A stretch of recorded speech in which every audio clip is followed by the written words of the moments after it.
Pre-empty nest is a term I need you to remember, especially if you have kids that are nearing graduation for high school or college. Pre-empty nest is the stage that I made up, but it's real. I've talked to so many moms about this. It is a phase of life that happens for several years. It is not just when your kids, like you've got one kid like I do, one kid in high school and one kid in college. That's not what I'm talking about. That's part of it. But it extends all the way up until your kids are even out of college. It's where you are still involved in their lives. They are not fully independent. And my understanding is that is something that really happens around age 30 for most kids, for most young adults. That's when there's this next level of separation of independence where they might even pull away a lot from you and maybe even not talk to you for a while as they're really trying to figure out who they are as an adult.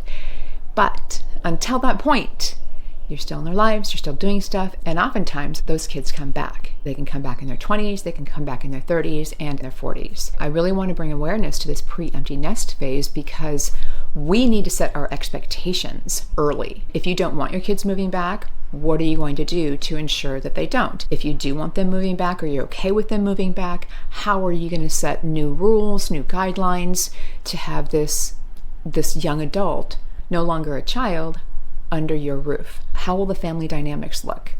What's going to change? What are the rules? These are really important things to think about before that kid comes home. I talked with another woman. She was on her own, full empty nest, not pre-empty nest, full empty nest for 10 years. And then one of them had to come back for financial reasons. And within 2 weeks, she said that's not an exaggeration, within 2 weeks, she slipped right back into the role she had when they were in middle school or maybe high school. Laundry, meals, cleaning, mental management, emotional management, all of it. And she said her kid, who had been on their own, also slipped back into their old ways as well.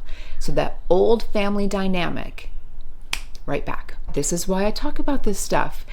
These things happen, and if we know they can happen to other people, we have to assume they might happen to us. Let's have contingency plans. Let's figure this stuff out early. Let's think about it. Let's talk with our partners, talk with our kids. Let's get really clear on what we want and what we expect.